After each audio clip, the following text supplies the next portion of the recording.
Gives us a little more height and length. We should Walker Kimber out there. You can tell they And ain't that's used what to no happens jump. with guards, the botched jump ball. You can tell they ain't used to nothing. They'll also reset the clock to 3:55 as the guards get their minds right for the jump ball. Arike Gumbawale across from Shatori Walker Kimbrough, who is in her first season with Atlanta. Gotta get their timing right. They both had a little bit of a smile about it. Better. Much better. Kind of. Better. It goes to Atlanta, so Dream will get it at half court. Right now, everyone's just hoping that, in a sense, their backup point guard, Tahina Powell, is okay in the back, because we already mentioned in one breath with Autumn Johnson, the anticipated starting point guard in Jordan Canada out to start the season, and now you kind of throw the rookie point guard, Tahina Powell, in the fire. Now she's in the back right now being tended to. The good thing about Atlanta is they are deep at the guard position, so it may not have. Hello, beautiful people, and welcome. Ryan Howard tried to heave it off the mark as the shot clock was dwindling down, so Dallas still has the three-point advantage. Dallas coming into this ball game 0 for 3 on the season, still hunting for their first win as Paige Beckers goes against Alicia Gray. To Atlanta Dream versus Dallas Wings women's basketball game, and we're live at the State Farm Arena in Atlanta, Georgia. 3 seconds on the shot clock. Arike with the ball, and it's tapped away by Ryan. Shot clock violation. Series for Atlanta.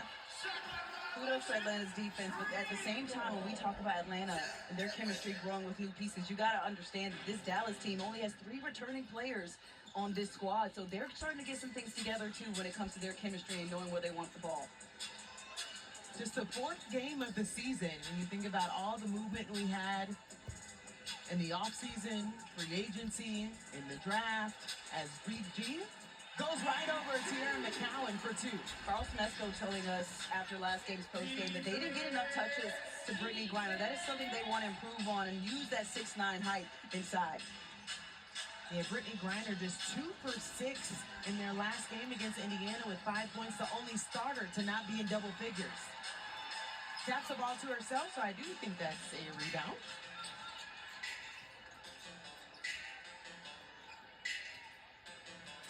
Gray, the high arcing attempt on the left side, gets fouled, so she'll get 2 at the free throw line. Alicia Gray hitting the court hard, but on the other end, just before that, BG just assessing the defense. She sees McCowan to her right, so she does a little hezzy and then goes over to her left. That shot is hard to stop, even 5 to 10 feet away from the basket. Alicia Gray, one of the 4 players averaging double figures for Atlanta this season, just at 17 points per game. Knocks down the free throw. She's been 70% from the charity stripe so far through the first 3 games.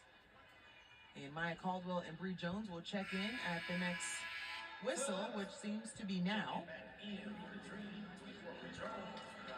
Now, Silman will take a break. How about Bree Jones, also the first player in franchise history to start the season with 3 consecutive double-doubles? She's been phenomenal. Just her presence, her consistency around the rim, her smartness with how she plays, the relief that she gives this team. You can count on what she does at both ends. So Atlanta takes the lead off the free throw. 15-14, Maddie Segrist couldn't connect on the outside, and Brittany Griner will allow that to go out of bounds, and the substitution of Maya Caldwell will come in for Alicia Gray.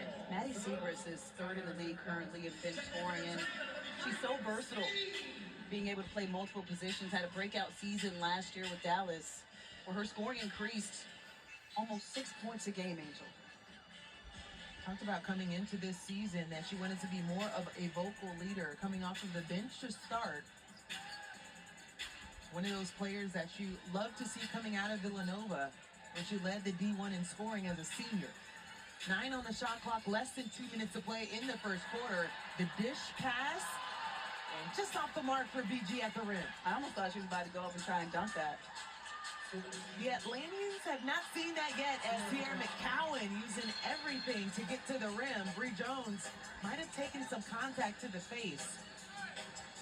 Checking to see if her nose is bleeding. Kind of looked at the ref and swung her arm, saying that, hey, they're hooking and swinging me off.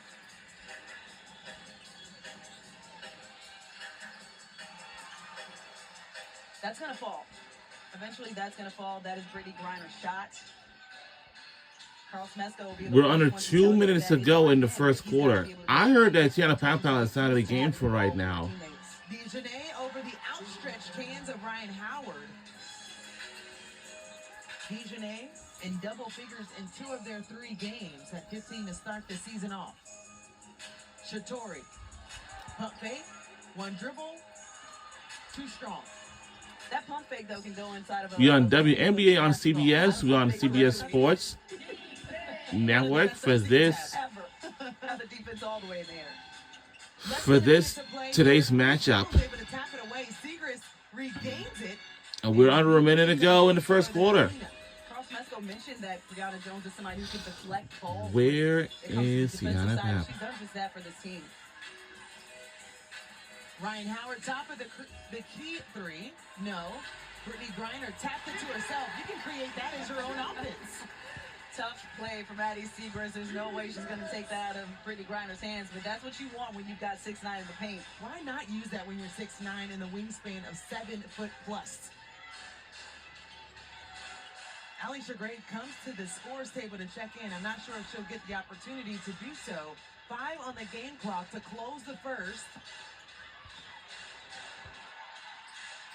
And the last attempt for Dallas off the mark with Atlanta down by 1 to the wings. We'll expect this player to get more touches.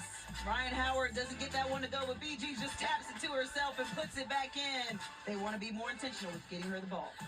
And we'll be right back right after this. I'm